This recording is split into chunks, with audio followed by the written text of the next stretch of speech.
आज हम वर्तमान युग में आध्यात्मिक चिंतन की श्रृंखला के तहत गीता के इस 11वें अध्याय के श्लोक संख्या 3 की व्याख्या कर रहे हैं। श्लोक संख्या 2 तक भगवान ने अपने उपदेश की प्रशंसा कर अर्जुन ने भगवान के उपदेश की प्रशंसा कर विश्व रूप दर्शन कराने के लिए प्रार्थना की। उसी में भगवान कहते हैं और ऋषि वेद व्यास कैसे लिखते हैं उन बातों को हम समझ रहे हैं। यहाँ उन्होंने लिखा है, एवं एतत यथा आथ्य त्वम आत्मानं परमेश्वर द्रष्टुम इच्छामि ते रूपम ईश्वरम पुरुषोत्तम। हे पुरुषोत्तम, आप अपने आप को जैसा कहते हैं यह वास्तव में ऐसा ही है। हे परमेश्वर, आपके ईश्वर संबंधी रूप को मैं देखना चाहता हूं।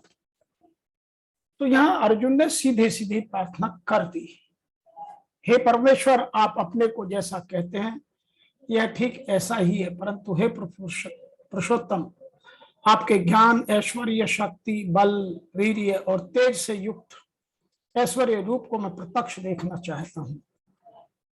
In English, so it is as thou, Supreme Lord, hast declared thyself to be. I desire to see thy form as Ishvara, O Purusha Supreme.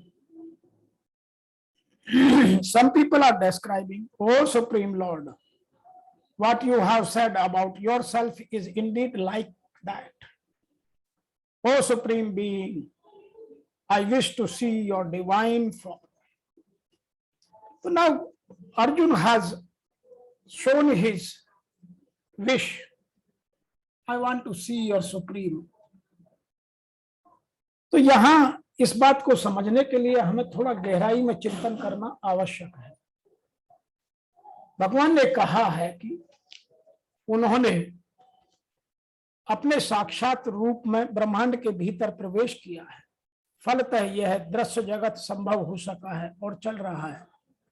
जहां तक अर्जुन का संबंध है वह कृष्ण के कथनों से प्रोत्साहित है, किंतु भविष्य में उन लोगों को विश्वास दिलाने के लिए जो कृष्ण को सामान्य पुरुष सोच सकते हैं, अर्जुन चाहता है कि वह भगवान को उनके विराट रूप में देखे, जिससे वे ब्रह्मांड के भीतर से काम करते हैं, यद्यपि वे इससे पृथक हैं। अर्जुन द्वारा भगवान के लिए पुरुषोत्तम संबोधन भी महत्वपूर्ण है, क्योंकि वो भगवान है, इसलिए स्वयं अर्जुन के भीतर उपस्थित हैं।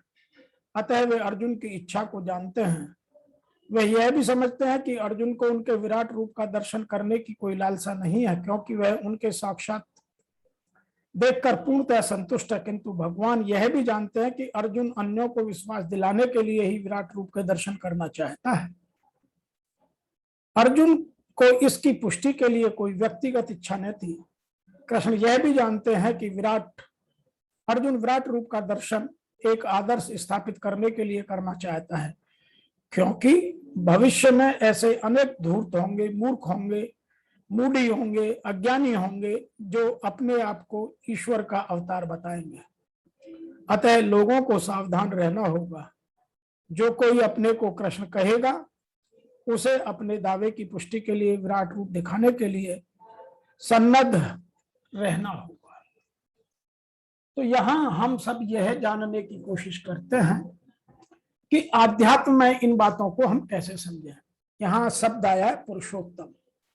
यह संबोधन देने का तात्पर्य है कि भगवान, मेरी दृष्टि में इस संसार में आपके समान कोई उत्तम, श्रेष्ठ नहीं है, अर्थात आप ही सर्वोत्तम है, सर्वश्रेष्ठ है। इस बात को आगे 15वें अध्याय में भगवान ने कहा है कि मैं क्षर से अतीत और अक्षर से उत्तम हूं, अतः मैं शास्त्र और वेद में पुरुषोत्तम नाम से प्रसिद्ध हूं। आगे लिखा है, एवं तदात्यात्वत्पदामनम। हे पुरुषोत्तम, आपने 7वें अध्याय से 10वें अध्याय तक मेरे प्रति अपने अलौकिक प्रभाव का सामर्थ्य का जो कुछ वर्णन किया वह वास्तव में वैसा ही है। यह संसार मेरे से उत्पन्न होता है और मेरे में लीन हो जाता है। यह बात तो 7वें में कही। मेरे सिवाय इसका और कोई कारण नहीं है, यह भी बात 7वें में कही। सब कुछ वासुदेवी है, यह भी 7वें में कही। ब्रह्म, अध्यात्म, कर्म, अधिभूत, अधिदेव, अधियज्ञ, यह बात भी 7वें में। तो उन्होंने बहुत सारी बातें कही। मेरे से ही यह संपूर्ण संसार व्याप्त है, पर मैं संसार में और संसार मेरे में नहीं है, यह बात 9वें अध्याय में कही। तो उन्होंने बहुत सारी बातें बहुत जगह कही है। 10वें अध्याय में कहा है मैं ही संसार का मूल कारण हूं और मेरे से ही सारा संसार सत्ता स्फूर्ति पाता है। 10वें में यह भी कहा कि यह सारा संसार मेरे ही किसी न किसी अंश में स्थित है। तो यहां भगवान ने बहुत सारी अपनी बातें कही हैं। तो अर्जुन उन बातों को समझना चाहता है। अर्जुन कहते हैं कि मैंने आपसे आपका महात्मा सहित प्रभाव सुन लिया और इस पक विषय में मेरे हृदय में दृढ़ विश्वास भी हो गया। संपूर्ण संसार मेरे शरीर के एक अंश में है। इसे सुनकर मेरे मन में आपके उस रूप को देखने की उत्कृष्ट लालसा उत्पन्न हो गई है। दूसरा भाव यह भी है कि आप इतने विलक्षण और महान होते हुए भी मेरे साथ कितना स्नेह रखते हो, कितनी आत्मीयता रखते हैं कि मैं जैसा कहता हूं वैसा आप करते हैं और जो कुछ पूछता हूं उसका उत्तर देते हैं। इस कारण आपसे कहने का, पूछने का किंचित मात्र भी मेरे में संकोच नहीं है। आपका यह विश्व रूप देखने की बहुत इच्छा हो रही है, जिसके एक अंश में संपूर्ण संसार व्याप्त है। भगवान ने यह सब कहने के बाद जो अर्जुन के मन में इच्छा उत्पन्न हुई उसका उन्होंने सीधा सीधा भगवान से विनय कर दी, प्रार्थना कर दी और यहां तक कह डाला कि मैं आपके उस रूप को देखना चाहता हूं। इसके विपरीत यदि कोई संकोच पूर्ण कम मांगता है तो देने वाला उदारता पूर्वक अधिक देता है। ऐसे ही यहां अर्जुन स्पष्ट रूप से कह दिया कि आप सबकी सब विभूतियां कह दीजिए। तो भगवान ने कहा कि मैं कुछ विभूतियां संक्षेप से कहता हूं।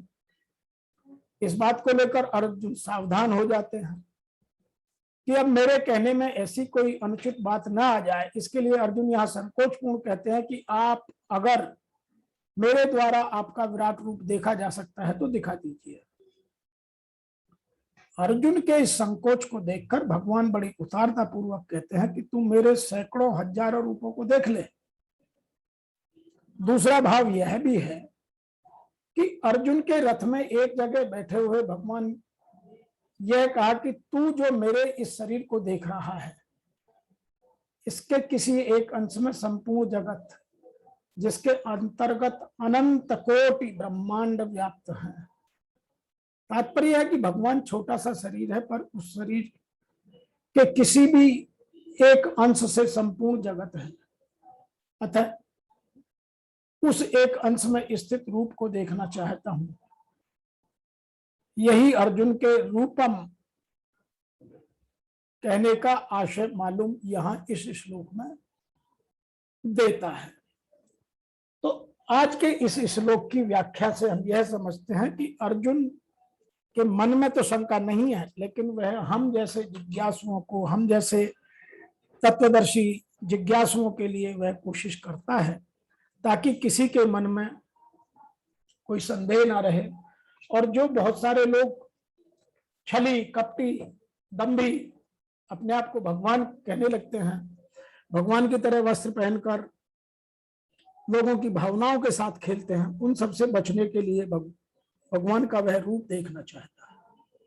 तो आज के इस श्लोक की व्याख्या में अर्जुन ने सीधी प्रार्थना कर दी कि हे परमेश्वर, आप जैसा कहते हैं यह ठीक वैसा ही है, परंतु हे पुरुषोत्तम, आपके ज्ञान, ऐश्वर्य, शक्ति, बल, वीर्य और तेज से युक्त ऐश्वर्य रूप को मैं प्रत्यक्ष रूप में देखना चाहता हूं। कोई लाग लपेट नहीं, सीधी सी व्याख्या। और यदि भक्त हो तो भगवान से कहने की सीधी क्षमता रखनी भी चाहिए। आज के इस श्लोक में इतना ही। आगे मिलते हैं चौथे श्लोक की व्याख्या लेकर। तब तक के लिए आप सबको मेरी ओर से और मेरी संस्था के सभी सम्मानित सदस्यों की ओर से जय श्री कृष्ण।